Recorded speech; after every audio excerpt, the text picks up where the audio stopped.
Hi friends, ये मेरा पहला वीडियो है डाइजेस्टिव सिस्टम पे।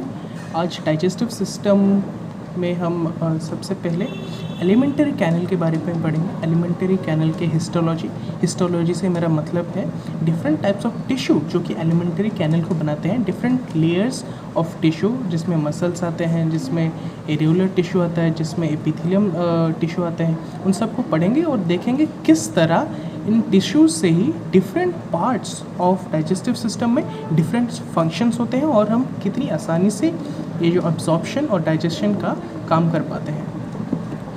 डाइजेस्टिव सिस्टम में आपको बोल दूँ, अब जो एलिमेंटरी कैनल होता है, ओके, एलिमेंटरी कैनल वो किस लेयर से डिराइव होता है। आपने सुना होगा एक्टोडर्म, एंडोडर्म, मेसोडर्म, वो किस लेयर से होता है। तो बेटा जब कोई फीटल स्टेज, हम जानते हैं प्रेगनेंसी के ड्यूरेशन में फीटल स्टेज से पहले एक स्टेज होता है गैस्ट्रुला, ओके।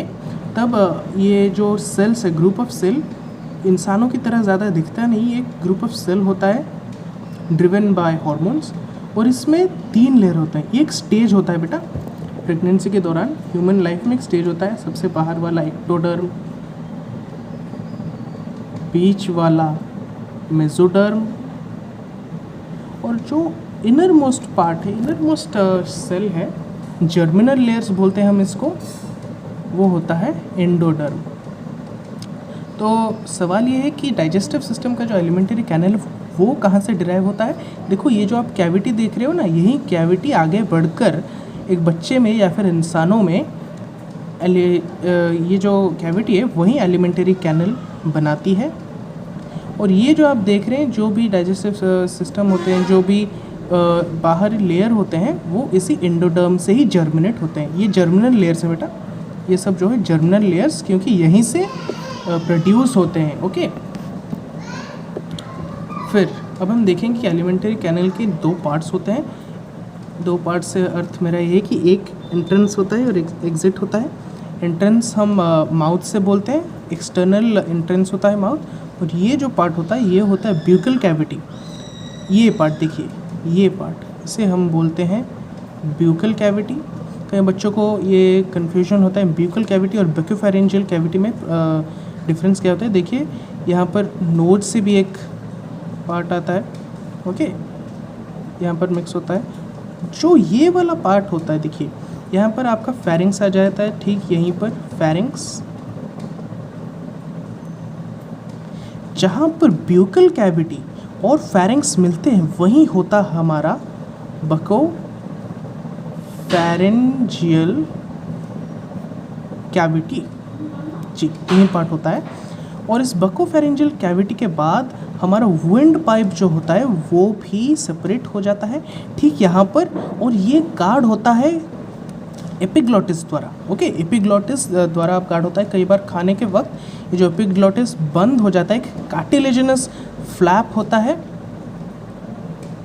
जो कि हमारे विंड पाइप में कोई भी फूड सब्सटेंस या वाटर या फिर कोई भी चीज़ जो विंड पाइप में नहीं जानी चाहिए या फिर जाके लंग्स में ना गिरे, उस चीज़ को प्रोटेक्ट करता है एपिग्लॉटिस। मूविंग डाउन हमारे पास आ जाता है oesophagus. After the pharynx food pipe में ओइसोफेगस हम बोलेंगे इसको। देखो बेटा, ओइसोफेगस आपने सुना होगा बचपन से ही। ओइसोफेगस में जो फूड आता है उसे हम बोलस बोलते हैं। चबाने के बाद सलाइवरी ग्लैंड से जो सलाइवा निकलता है, मिक्स करते हैं हम टंग से और चबाते हैं। जो फूड रह जाता है उसे हम बोलस कहते हैं, ओके। एक टर्म है, काफ़ी बार आजकल जानना ज़रूरी है। अब हमने बचपन से ये भी सुना है कि पेरिस्टल्सिस के थ्रू फूड जो है down the oesophagus, through the oesophagus जाता है। तो ये peristalsis movement through the alimentary canal रहता है। तो पेरिस्टल्सिस मूवमेंट होता क्या है, सपोज इधर ये जो बोलस है, ओके, फूड है, क्या है, एक टेक्निकल टर्म है फूड के लिए। आफ्टर दी मैस्टिकेशन अर्थात दांत के साथ चबाना, उसके बाद जो फूड होता है उसका फॉर्म होता है बोलस। तो क्या होता है कि जहाँ पर फूड होता है वहाँ पर नर्व सिस्टम हमको ये बोलते हैं कि बेटा देखो इधर फूड है, तो यहाँ का जो मसल लेयर होते हैं वो इधर इसको कॉन्ट्रैक्ट कर देते हैं, ठीक इसी पार्ट में। देखिए तो कॉन्ट्रैक्ट करने से क्या होगा, इस तरह बन गया, तो इधर बेचारा फूड लटक गया है, तो क्या करेगा, वो आगे जाएगा, okay.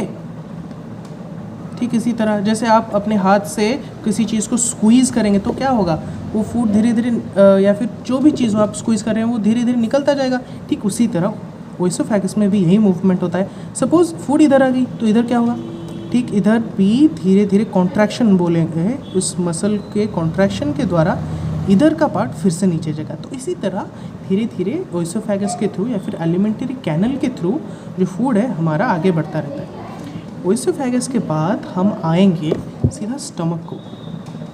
Okay, stomach is the muscular bag जिसमें बहुत सारे तो नहीं कुछ डाइजेस्टिव जूसेस होते हैं। गैस्ट्रिक जूसेस में बोलूँगा, इसे हम गैस्ट्रिक ग्लैंड भी बोलते हैं और इसको जीआई ट्रैक्ट बोलते हैं। जीआई ट्रैक्ट यानी गैस्ट्रो इंटेस्टाइनल ट्रैक्ट।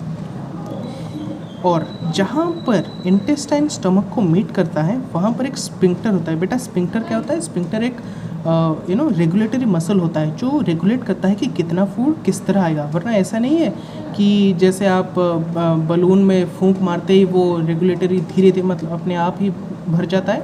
इधर एक रेगुलेटरी पार्ट होता है। ओके, इसको हम स्पिंक्टर बोलते हैं। स्टमक के देखिए 3 पार्ट होते हैं।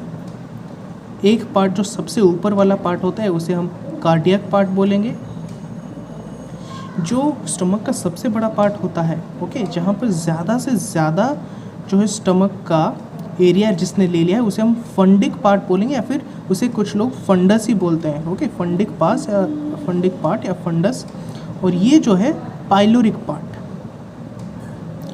पाइलोरिक पार्ट के बाद सीधा हम जाएंगे इंटेस्टाइन, स्मॉल इंटेस्टाइन में। देखिए इधर जो एक और स्पिंक्टर होता है जो स्टमक से जाते हुए फूड, स्टमक से याद रखिए, स्टमक से जाते हुए फूड को हम काइम बोलेंगे। जो फूड स्टमक में होता है उसे हम काइम बोलते हैं। ओके, चाइम बोलते हैं, chyme, it depends on the pronunciation. जो फूड धीरे इंटेस्टाइन को जाता है, यहाँ पर भी एक स्पिंक्टर होता है। स्पिंक्टर मैंने बताया था एक मसल होता है जो रेगुलेट करता है फूड के आवाजाही को। और ये पार्ट देखा, इसको हम पाइलोरिक स्पिंक्टर बोलते हैं। ओके, ये पार्ट हम पाइलोरिक स्पिंक्टर बोलते हैं। और इधर क्योंकि कार्डियक पार्ट, ये जो कार्डियक पार्ट है वो जुड़ा है ओएसोफेगस से, हम इसे कार्डियक स्पिंक्टर भी बोल सकते हैं। ओके, ये रेगुलेट करता है। और फिर हम आ जाएंगे स्मॉल इंटेस्टाइन को।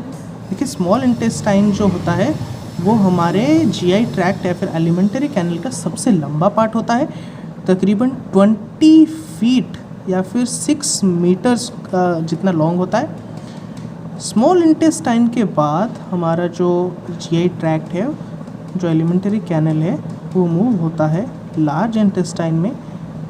Large intestine is large because उसका डायमीटर बेटा जो है स्मॉल इंटेस्टाइन से ज़्यादा होता है और उसका लेंथ तकरीबन 1.5 मीटर होता है। ओके, 1.5 मीटर या फिर 4 to 5 फीट होता है। तो इसे लार्ज क्यों कहा गया, क्योंकि इसका जो डायमीटर है वो ज़्यादा होता है। ओके, अगर स्मॉल इंटेस्टाइन को इतना पतला होगा तो डायमीटर जो लार्ज इंटेस्टाइन इतना बड़ा होगा।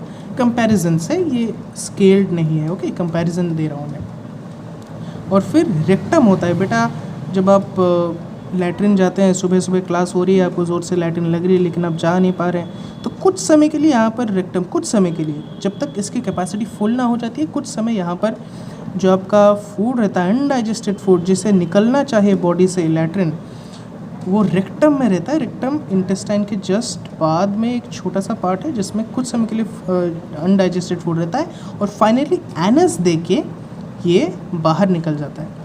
तो इसी के साथ हमारा जीआई ट्रैक्ट पूरा कंप्लीट होता है। इसके हिस्टोलॉजी के बारे में हम आपको नेक्स्ट वीडियो में बताएंगे।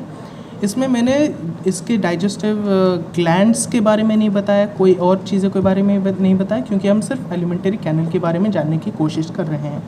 जल्दी जुड़े रहिए, मिलूँगा एक नई वीडियो के साथ।